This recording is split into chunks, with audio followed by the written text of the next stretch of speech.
네, 안녕하십니까? 샬롬 TV 시청자 여러분, 오늘도 우리가 하나님 말씀으로 은혜를 나누고자 합니다. 오늘은 함께 은혜 나누고자 하는 말씀의 제목은 조상의 죄악과 가계의 저주, 이런 제목이 되겠습니다. 잠시 말씀으로 은혜 나누기 전에 잠깐 기도 드리도록 하겠습니다. 사랑과 은혜가 많으신 자비의 하나님 감사합니다. 오늘도 저희들이 하나님의 말씀 앞에 서기를 원합니다. 우리의 모든 죄악과 허물을 사하소서. 예수님의 보혈의 은혜가 우리의 영과 혼과 육으로 흐르게 하옵소서. 복음의 진리를 깊이 깨닫게 하시고 뿐만 아니라 성경의 많은 부분들을 잘 이해하여 우리 신앙에 큰 유익이 이루어지게 하시고 또 주님과 동행하는 복된 생애가 되게 하옵소서. 오늘도 평강에 평강을 더하시고 하나님의 지혜도 우리 가운데 부어 주시옵소서. 마지막 때 복음이 땅끝으로 흐르게 하옵소서. 감사드리옵고 예수 그리스도 이름으로 기도드렸습니다. 아멘. 오늘 본문은 구약성경 출애굽기 20장 4절에서 6절이 되겠습니다. 그냥 제가 봉독해 올리겠습니다.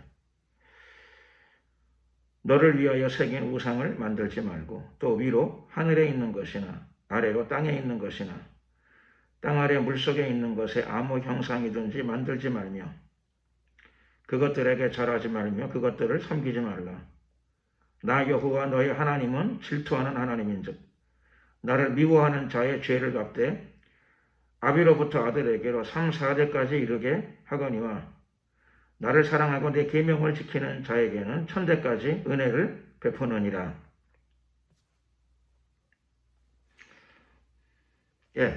제목을 말씀드렸죠. 조상의 죄악과 가계의 저주, 이런 제목이 되겠습니다. 제목이 좀 무겁습니다. 오늘 본문은 10계명의 한 부분이죠. 우리가 잘 알고 있는 10계명의 한 부분이고 또 출애굽기 20장에 10계명이 나와 있습니다. 여기 10계명의 두 번째 계명이죠. 두 번째 계명입니다.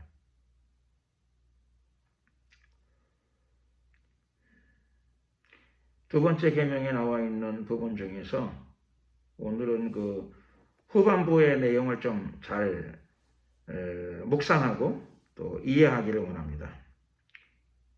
하나님께서는 우상에게 절하지 말고 섬기지 말라 이렇게 말씀하시면서 하나님 자신이 어떤 분인가 라고 하는 것을 오늘 여러분들에게 알려주시고 계십니다. 하나님께서는 이렇게 말씀하시죠. 나 여호와 너의 하나님은 질투하는 하나님인즉 나를 미워하는 자의 죄를 갚되 아비로부터 아들에게로 3, 4대까지 이르게 하거니와 나를 사랑하고 내 계명을 지키는 자에게는 천대까지 은혜를 베푸느니라.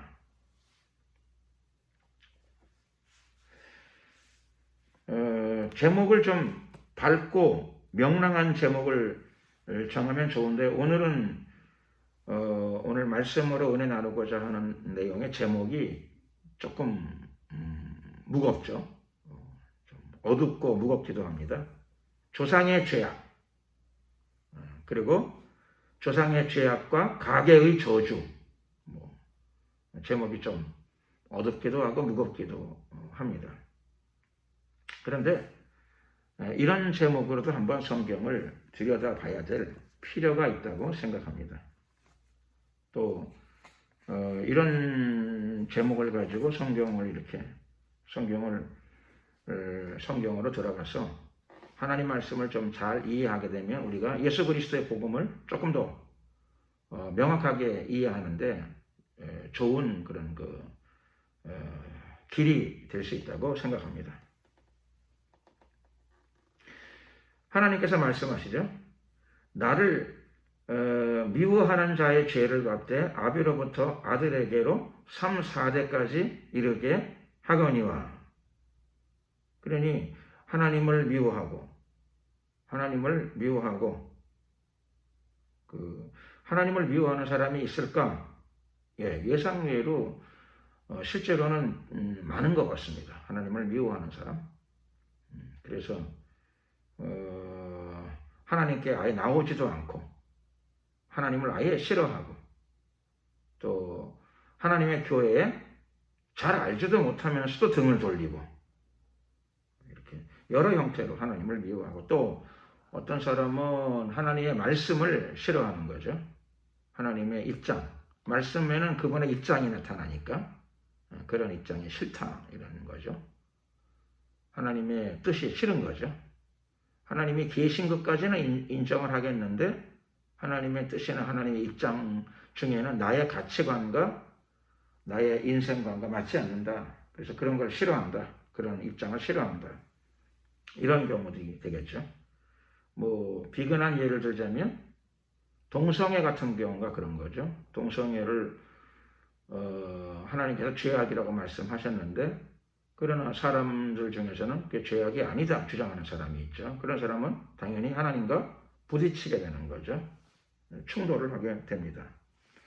그리고 동성애에 빠져서 동성애를 굉장히 좋아하고 동성애의 죄악을 탐닉하고 사랑하는 아주 좋아하는 단계까지 깊이 들어가게 되면 자기가 좋아하는 동성애를 죄악이라고 말씀하시는 하나님이 기분 좋지 않을 수도 있겠죠. 회개하는 것보다 미워하는 거죠. 뭐 여러 가지 이유로 하나님을 미워할 수 있습니다. 사람들이. 근데 문제는 하나님을 미워하면 어떻게 되는가? 하나님께서 그 죄를 갚으신답니다. 왜 갚으실까요?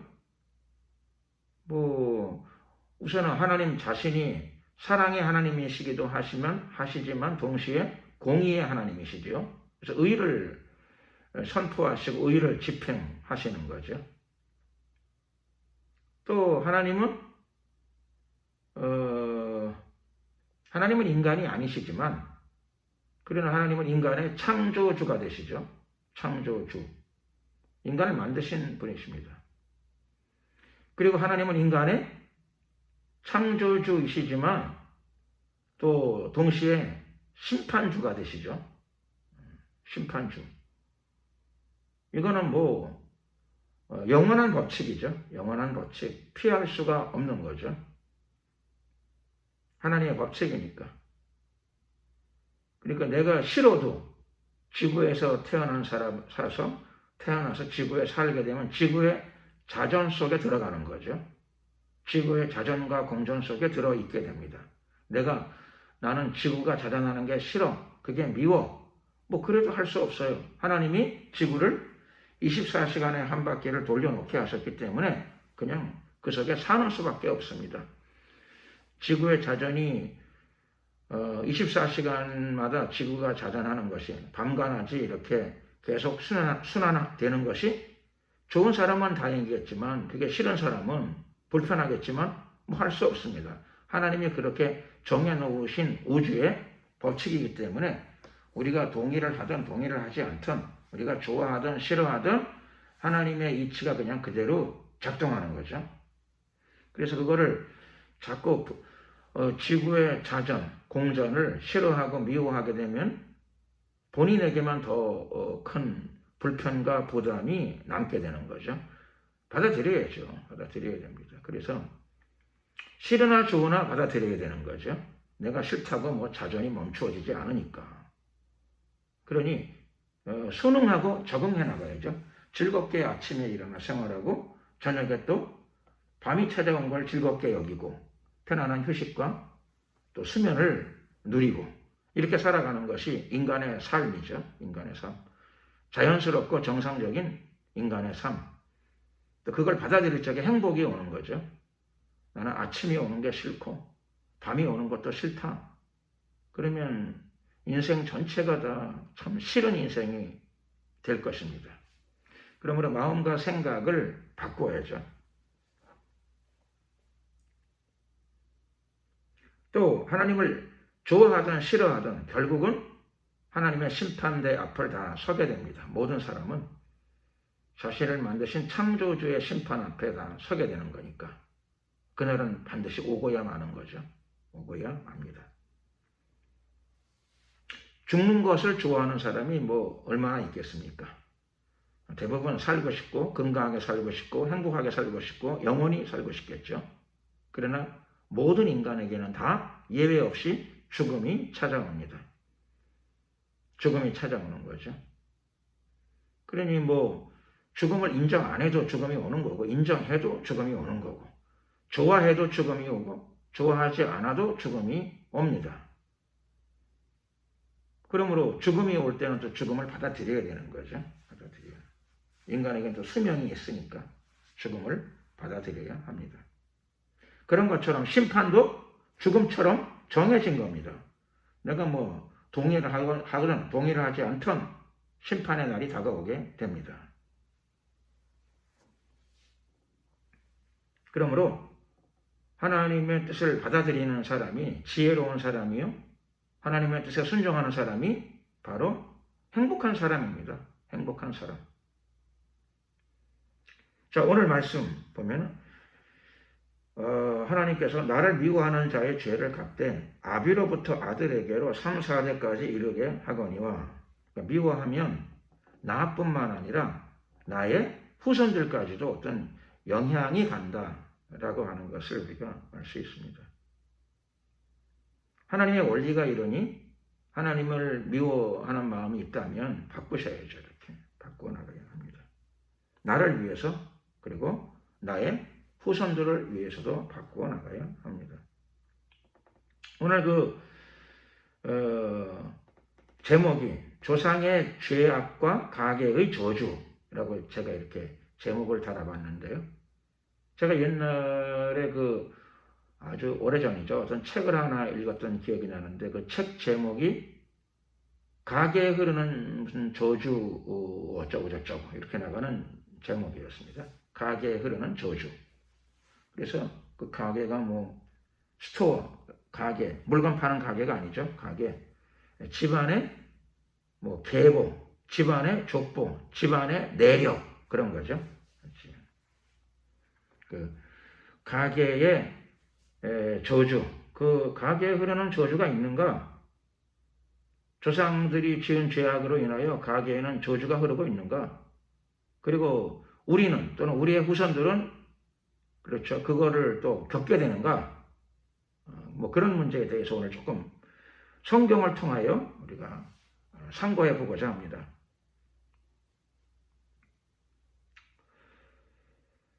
저도 전에는 그 책을 읽고 나서는 가게에 흐르는 저주가 뭐 책을 보니까는 있다라고 하는 쪽으로 이렇게 많이 쓰여졌더라고요. 그래서 지금은 물론 뭐 그 내용이 잘 기억이 나지는 않습니다만은 그래서 있을까 이런 생각을 하게 되고 또 교회를 다니면서 설교를 듣고 예수님을 알게 되고 복음을 알게 되면 예수님 안에서 저주가 어디 있어? 저주는 없어. 이런 또 믿음을 갖게 되죠.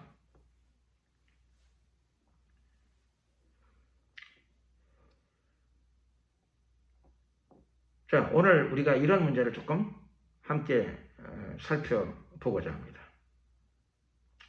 하나님께서 나를 미워하는 자의 죄를 갚되 아비로부터 아들에게로 3, 4대까지 이르게 하거니와, 하나님을 미워하게 되면 하나님께서 그 죄를 갚는데 아비로부터 아들에게로 3, 4대까지 이른다 이렇게 말씀하십니다. 그래서 이게 후손들에게 심판이 이루어지느냐? 조상이 죄를 지으면 후손들은 심판을 받는가? 이렇게 이제 만약에 질문이 성립된다면 우선 1차적인 답변은 우선 명백한 어떤 답변은 조상이 죄를 지으면 후손은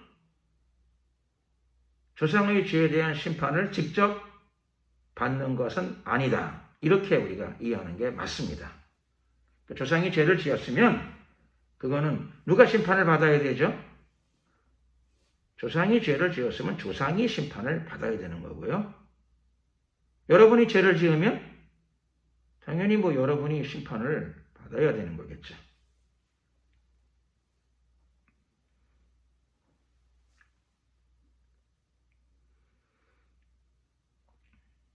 하지만 죄가 있으면 어떻게 되는가 하면 죄는 어떤 영향력을 발휘합니다.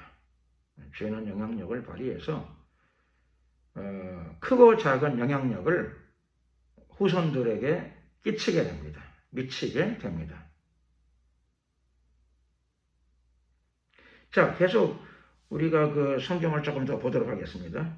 하나님께서 20장 6절 말씀이죠. 나를 사랑하고 내 계명을 지키는 자에게는 천대까지 은혜를 베푸느니라. 5절과 6절은 대조가 되어지는데 내용상 5절에서는 하나님을 미워하면 죄를 갚는데 3, 4대까지 죄를 갚겠다고 말씀하셨고 6절에서는 하나님을 사랑하고 그 계명을 지키는 자에게는 천대까지 은혜를 베푸신다. 그러니까 하나님은 똑같이 논리적인 공평성을 유지하지 않으시고 그 미워하는 죄의 영향력은 3, 4대까지 가고 하나님을 사랑하고 그 계명을 지키는 그 영향력은 3, 4대를 넘어서 1000대까지 간다고 말씀하십니다. 그러니까 하나님을 미워해서 후손에게 3, 4대 후손에게까지 안 좋은 영향이 가면 어떡하나 불안하고 걱정하지 마시고 뭘 하면 될까요? 하나님을 사랑하고 그의 계명을 지키면 되는 거죠. 아주 쉬운 방법이죠. 아주 간단한 방법입니다. 그러면 후손들에게 불안해할 이유가 없어요. 걱정할 필요가 없어요. 3, 4대가 아니라 1000대까지 좋은 영향력이 간다고 되어 있습니다. 이 말씀을 믿으시고 집안에 불안이나 집안에서 불안, 걱정, 염려를 불러들이지 마시고 내가 하나님을 사랑하고 그의 계명을 지키면 1000대까지 하나님의 은혜가 흐른다 그러니 당연히 그걸 선택하면 되는 거죠. 마땅히 그걸 선택하셔야 되고 그러면 사실 문제는 다 해결되어지는 것입니다. 그러나 우선은 정말로 하나님을 미워하게 되면 그 죄에 대한 저주가 있고 저주는 내려가는가? 우선 저주가 있는가? 여러분 저주가 있을까요? 저주. 하나님을 미워하고 죄를 지으면 저주가 있을까요? 여러분 어떻게 생각하세요? 간단하죠. 성경 말씀에 죄의 싹은 사망이요. 죄를 지면 죄의 대가가 죽음이에요.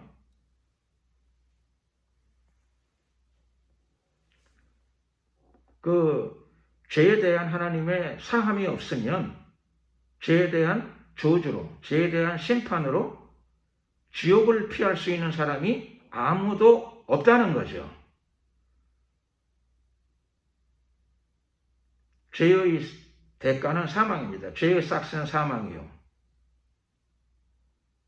그래서 그 구절 때문에 불안만 느끼지 마시고 죄의 싹스는 사망이요. 하나님의 은사는 하나님의 선물은 그리스도 예수 우리 주 안에 있는 영생이니라. 요 뒷부분의 말씀을 붙잡고 기쁨과 행복을 누리셔야 될 줄로 믿습니다. 영원한 행복이죠. 죄사함의 행복이니까. 우선 죄에는 심판이 따르죠. 죄의 싹스는 사망이요. 즉 죄에는 심판이 따르고 죄는 저주를 부르죠. 율법의 저주를 피할 사람이 아무도 없습니다. 하나님의 법망을 피할 사람이 아무도 없는 거죠. 그러니까 죄가 있으면 당연히 율법에 의한 심판, 죄에 대한 심판이 임하는 거죠. 지옥의 형벌, 둘째 사망의 형벌은 당연히 마땅히 임하게 됩니다. 그러므로 죄에는 심판이 있다. 죄에는 저주가 있다.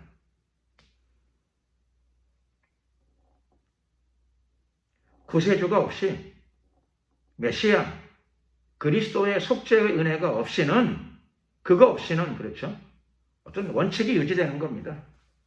원칙이 유지되는 겁니다. 하나님의 원칙, 죄의 삭은 사망입니다.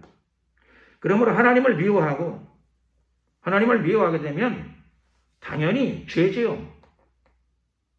죄에 대한 해결책이 없는 한은 죄에 대한 심판이 있고 죄에 대한 저주가 따르고 죄에 대한 율법의 저주를 피할 수가 없는 것이죠. 그러므로 죄에는 심판이 있다. 죄에는 저주가 있다. 구세주의 은혜가 없이는 이 원칙은 적용되어진다.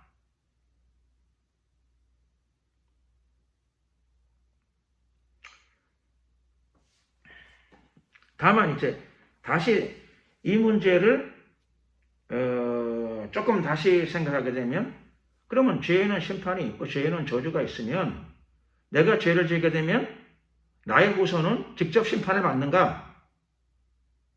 이게 문제가 되겠죠. 결론은 그거는 아니다.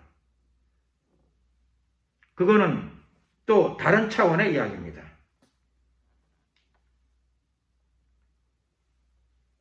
내가 죄를 짓는다 그래서 나의 후손이 심판을 받는가? 그거는 다른 차원이죠. 우선 정리하자면 조상이 죄를 지으면은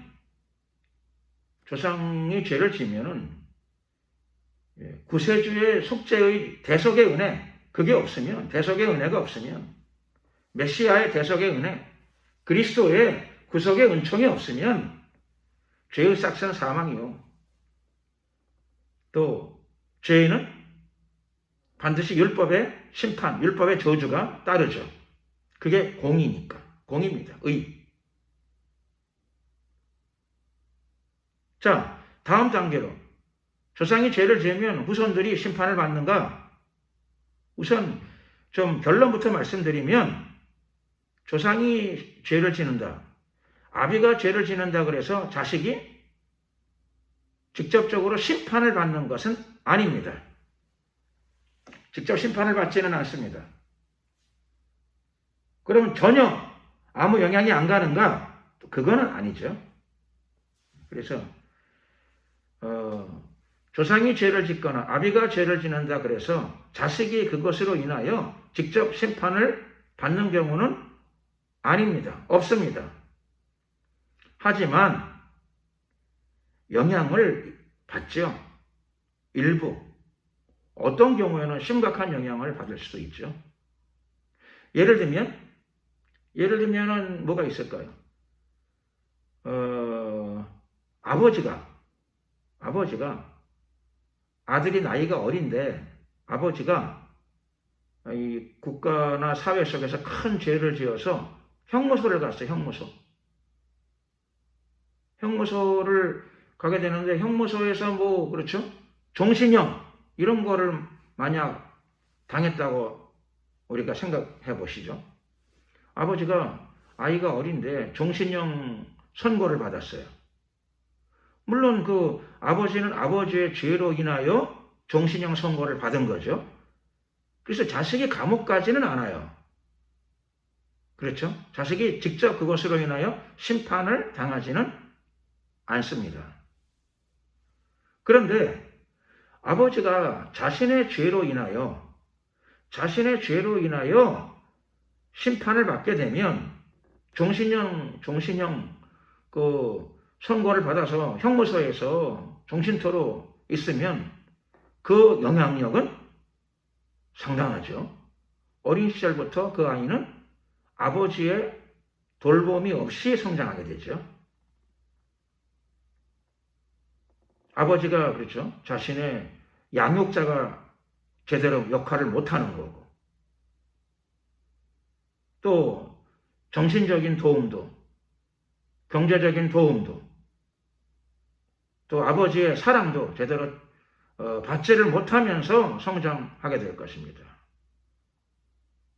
또 정신적으로도 아버지가 사회적으로 정상적인 활동을 하지 못하고 불명예스러운 입장이라면 자식은 자랄 때부터 정신적으로 영향을 좀 받고 많이 받을 수도 있겠죠. 심각한 영향을 받을 수도 있습니다. 자, 다시 요약하면 조상이 죄를 짓는다 그래서 내가 직접 심판을 받지는 않는다.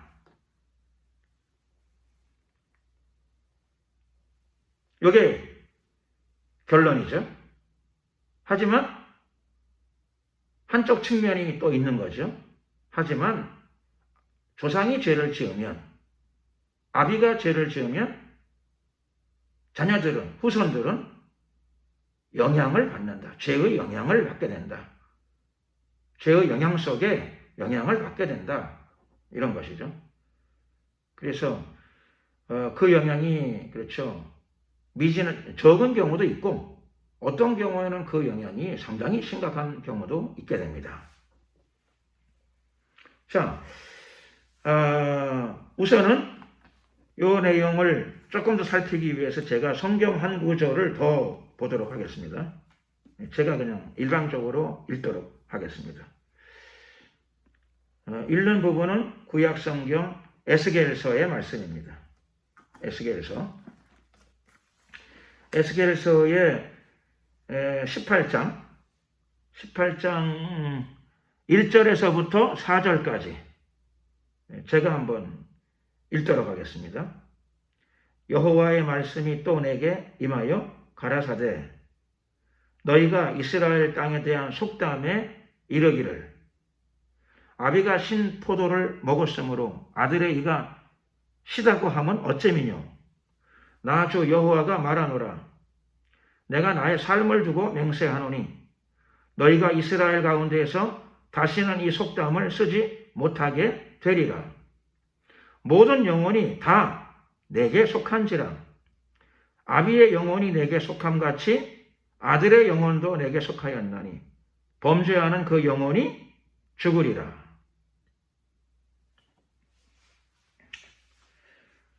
에스겔서의 내용인데요. 에스겔이 하나님의 말씀을 받았습니다. 선지자 에스겔이 하나님의 말씀을 받았습니다. 받은 말씀의 내용이 무엇인가 하면 이 말씀은 하나님이 직접 하신 말씀이시죠. 여호와께서 직접 하셨습니다.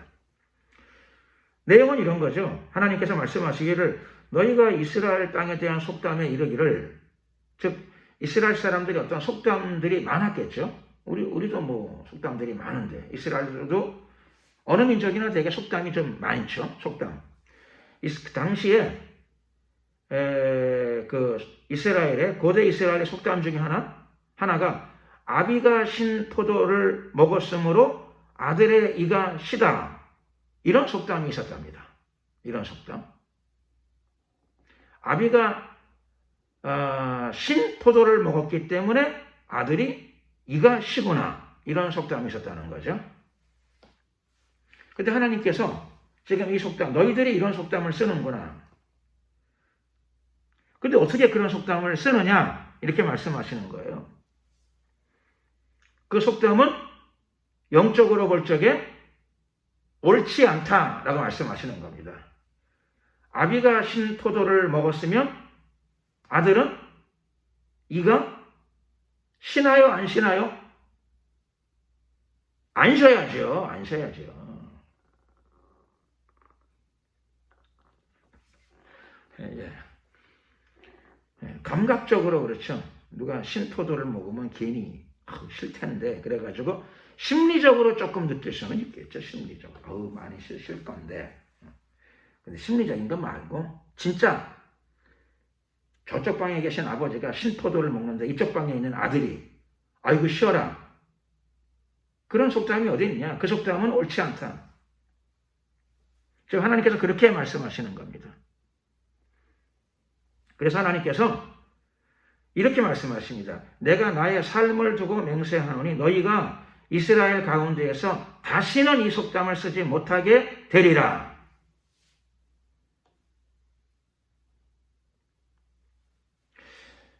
사실 이 속담은 원래 있었는데 유다가 남유다 왕국이 멸망될 무렵에 또 바벨론 포로로 끌려가서 이스라엘 사람들이 이 속담을 많이 썼다 그럽니다. 아비가 신포도를 먹었으니 아들의 이가 시구나, 이런 속담을 많이 썼다 그래요. 속담을 많이 쓰는데 그들이 그 속담을 사용하면서 어떤 의미로 썼는가 하면은, 우리가 오늘 입고를 당하는 것은 조상들의 죄악 때문이다. 오늘 우리가 이 지경을 겪는 것은 다 아버지의 죄악 때문이다. 이렇게 생각을 하면서 그들이 자기들의 고난, 그들의 고통, 또 그들의 재앙에 대해서 자기들 나름대로 원인을 그렇게 이해하고 생활했다는 거죠. 그런데 하나님은 지금 이런 상황에서 지금 무슨 말씀을 하시는가 하면 이런 겁니다.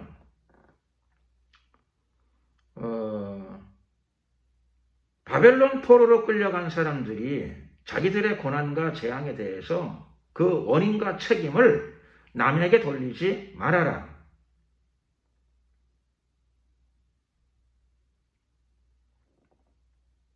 그리고 자신의 현재의 불행과 고난과 그 원인의 책임을 조상에게 돌리고 아비에게 돌리는 것은 하나님의 관점에서 볼 때 옳지 않다, 이렇게 말씀하시는 거죠. 옳지 않습니다.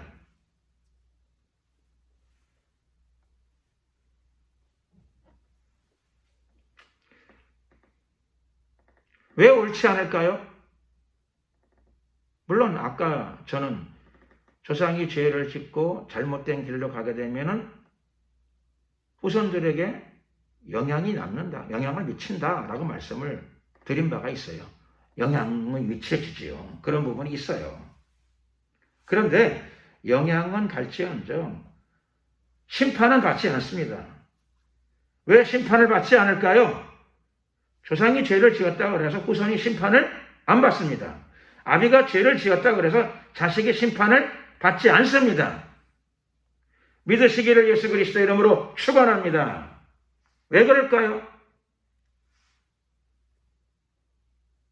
제가 왜 이렇게 자신 있게 말씀드릴까요? 그것은 하나님이 심판을 안 하시겠답니다. 그렇게 하나님이 그런 형태로 심판을 하지는 않으시겠답니다. 그게 어디 나오느냐고요? 여기 나옵니다. 에스겔서 18장 4절. 하나님이 이렇게 말씀하십니다. 모든 영혼이 다 내게 속한지라.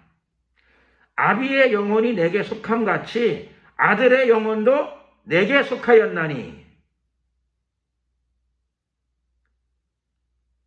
그래서 다 하나님께 속하는 거죠. 영혼은 다 소유자가 하나님이세요. 창조자가 하나님이시고요. 심판자도 다만 한 분, 하나님뿐이십니다.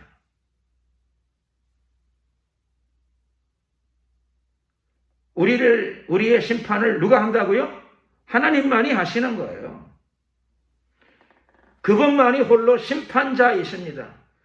그분은 창조주이시며 구속주이시며 심판주이십니다. 그분이 말씀하시죠. 아비의 영혼도 내게 속았으니 내가 심판하고 아들의 영혼도 내게 속하였으니 그것도 내가 속한다. 심판한다.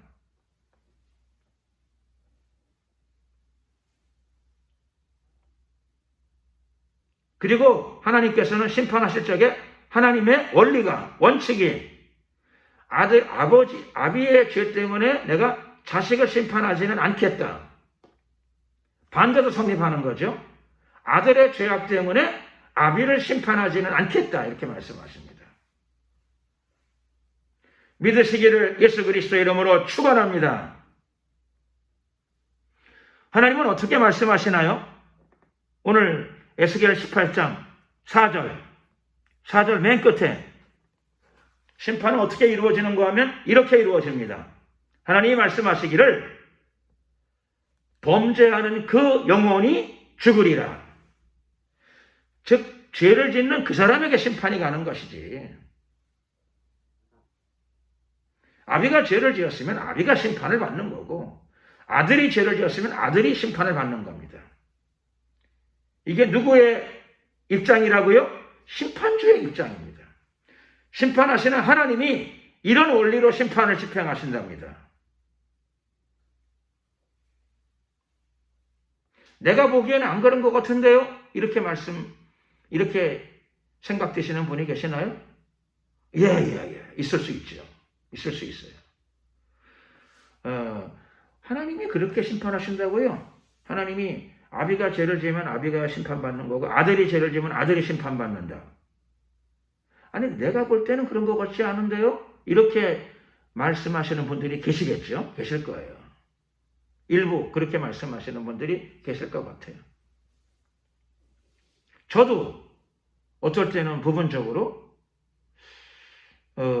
그런 거 아닌가 이렇게 생각했던 적도 있어요. 그런데 결론적으로 아니에요. 왜라고요? 왜 아니라고요? 하나님이 이렇게 말씀하셨어요.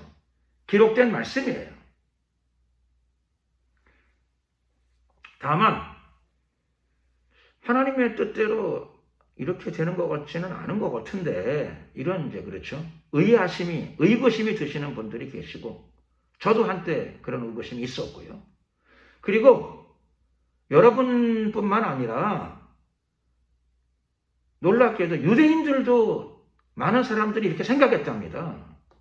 그래서 유대인들이 이게 다 조상의 죄 때문에 우리가 이런 고생을 당하는 거야. 아비의 죄 때문에 우리가 이런 환난을 겪고 있는 거야. 이게 저주야. 조상이 죄를 짓고 아비가 죄를 지어가지고 그 저주가 우리에게 내려왔어. 참 조상을 잘 만나야 되는데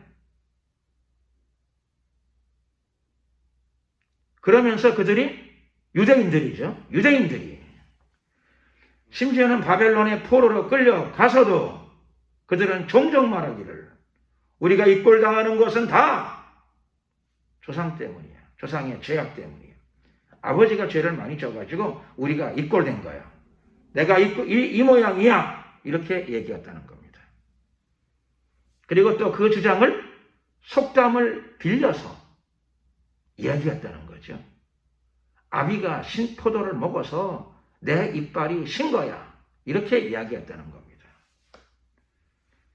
아비가 죄를 많이 지어서 조상대대로 죄를 많이 지어서 내가 심판을 받고 있어. 이렇게 자기 입장을 지금 드러냈다는 거죠. 그런데도 감사하게도 하나님께서 이것을 명확하게 구별시켜 주시는 거죠. 구분해 주시는 겁니다. 사람이 구분해서 그걸 어떻게 믿겠어요? 사람이 믿거나 말거나 동의하거나 말거나 심판주이신 하나님께서는 죄를 지은 그 사람이 죽는다 이렇게 말씀하십니다.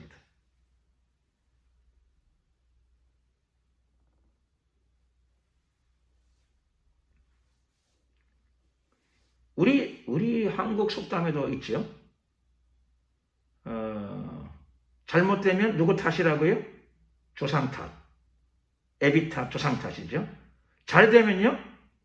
그건 내 공로고, 내 노력이고. 우리 속담에도 그런 속담이죠. 못 되면 조상 탓이요. 잘 되면 내 덕이요. 내 탓이요. 그러니까 이스라엘 속담하고 한국 속담이 약간 의미가 비슷한 거죠. 비슷해요. 잘못된 일이 있으면 조상 탓입니다. 이스라엘에서는 아비가 신포도를 먹었기 때문에 내 이빨이 시다. 다 조상 탓이다. 그런 뜻이죠. 조상 탓이다. 다 아비 탓이다.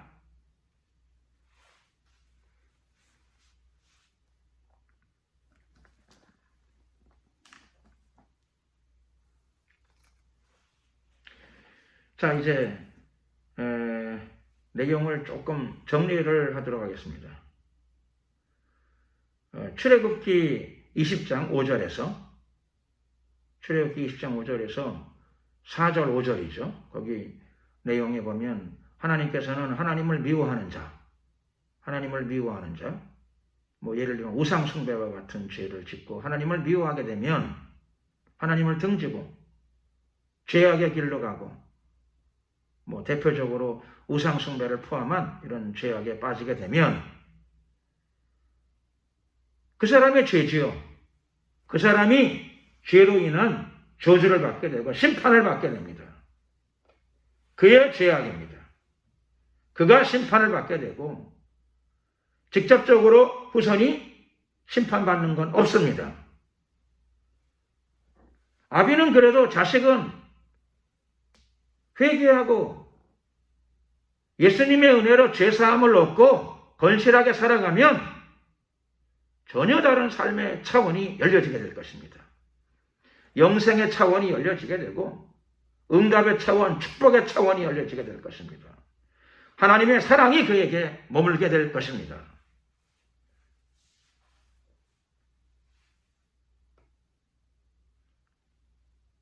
저주는 끊어지게 될 것입니다. 예수님의 십자가 대속의 공로는 죄와 저주와 마귀의 세력을 절단냅니다. 끊어냅니다.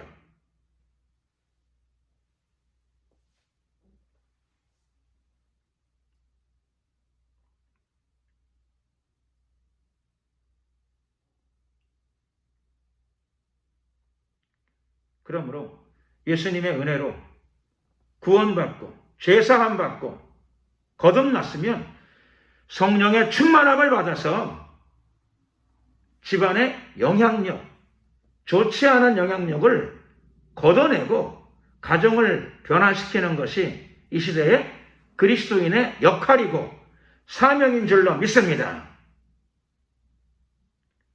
사도행전 말씀에도 주 예수를 믿으라. 그리하면 너와 그리고 너의 가정이 구원을 얻으리라. 비록 안 좋은 영향력이 가정에 좀 있다 하더라도 여러분이 회개하고 예수 믿고 말씀으로 돌아가고 성령의 능력을 힘입으면 성령의 충만함을 받고 성령의 걷는 가운데에서 순종의 길을 걷게 되면 집안에 흐르는 영향력 정도는 틀림없이 쉽게 극복할 줄로 믿습니다. 예수님 말씀하셨잖아요. 수고하고 무거운 짐진 자들아 다 내게로 오라. 내가 너희를 쉬게 하리라. 여러분의 가정 가운데 예수 그리스도의 이름으로 쉼이 있으시기를 축원합니다.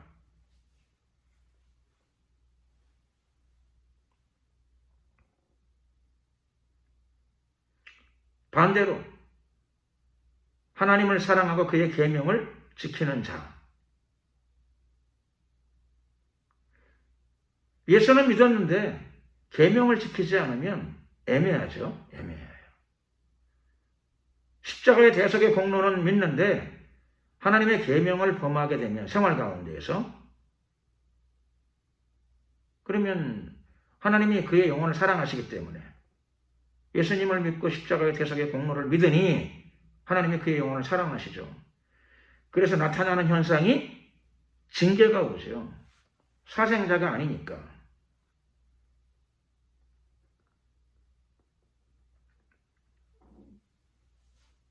그리스도 안에 있는 사람들이 징계로 들어가지 않도록 그렇게 주의하셔야 되겠죠. 징계로 들어가지 않도록. 회개하고 예수 믿었으면 계속적으로 회개하는 삶, 말씀에 순종하는 삶, 성령의 능력을 힘입어서 마귀를 대적하고 승리하는 삶, 이 길로 전진하셔야 됩니다. 그리고 오늘 말씀을 전체를 통해서 우리가 알 수 있는 것은 우리 삶의 고난이나 역경이나 어려움을 조상 탓으로 돌리는 것들을 이제 자제해야죠. 자제해야 됩니다. 그리고 그걸 지워야 됩니다. 하나님은 조상의 죄, 아비의 죄를 자식에게 뒤집어 씌워 심판을 가하시는 신이 아니십니다. 하나님께서 말씀하십니다. 각 사람이 행한 대로 갚으리라. 하나님 각 사람이 행한 대로 갚으십니다. 그러므로 좋은 것을 뿌리면 되죠. 행한 대로 갚으시니까 좋은 것만 뿌려야 됩니다. 아, 그런 말씀 하십시오. 내 생에 벌써 안 좋은 것을 많이 뿌렸습니다. 그러니까 회개해야 됩니다. 회개하고 마음과 생각을 돌이키고 악에서 돌아서야 됩니다. 지금도 결코 늦지 않습니다. 지금 이 순간부터 악을 끊어야죠.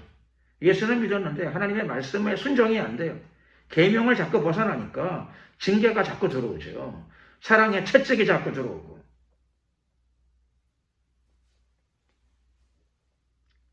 피할 수 없죠. 하나님이 사랑하시니까. 사랑의 채찍. 징계는 사랑의 채찍입니다.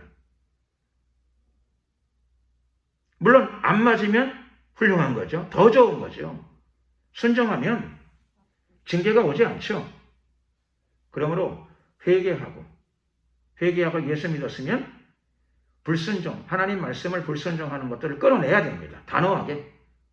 구원받았는데 구원받은 하나님의 사람이, 거듭난 하나님의 사람이 말씀을 이탈하고 말씀을 벗어나고 죄의 유혹에 굴복하게 되면 그때부터 징계의 채찍이 들어오는데, 이것이 하나님의 가르침인데 반드시 벗어나야 됩니다. 회개하고 돌이키고 벗어나고 옛 생활로 돌아가서는 안 됩니다. 하나님의 심판의 원리는 범죄하는 그 사람이 죽으리라. 나의 불행은, 나의 고난은 내가 뿌리는 것을 거두는 겁니다.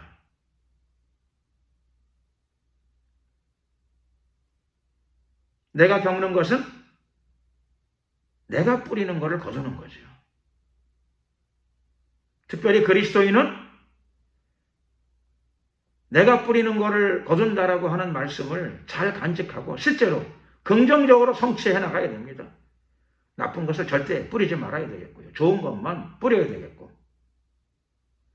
또 설령 조상 때부터 또는 아비 때부터 내려오는 좀 좋지 않은 영향력이 있으면 예수님의 이름과 성령의 능력으로 이기지 못할 저주가 어디 있으며 극복하지 못할 죄악이 어디 있겠습니까?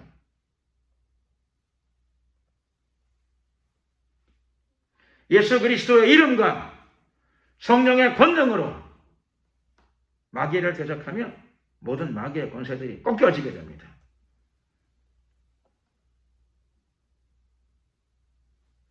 오늘 이 시간도 여러분의 개인적인 삶 가운데 조상에 대한 원망을 꺾고 지워버리고 내 인생은 내가 뿌린 것을 거두며 산다. 좋은 것을 뿌리고 복음을 뿌리고 순종의 삶을 뿌려서 좋은 것만 거두며 살아가는 삶, 그리고 예수 그리스도의 이름과 성령의 능력으로 좋지 않은 영향력을 적극적으로 걷어내고 여러분의 가정 가운데 하나님의 나라를 이루시는 여러분들 되시기를 예수 그리스도의 이름으로 축원합니다. 잠깐 기도드리겠습니다. 은혜와 사랑이 많으신 자비의 하나님 감사합니다. 예수 그리스도의 이름으로 구원을 얻었습니다. 회개하고 예수님으로 인하여 얻은 구원, 다시 세상 죄악에 빠짐으로 말미암아 자기를 더럽히는 일이 없도록 지키시고 보호하시고, 또 우리 자신이 순종과 결단을 가지고 예수님의 뒤를 날마다 잘 따라가는 복된 생애가 되게 하여 주시옵소서. 우리 삶의 결과가 다 내가 뿌린 것을 거둔다라고 하는 분명한 인식을 가지고 살아가게 하옵소서.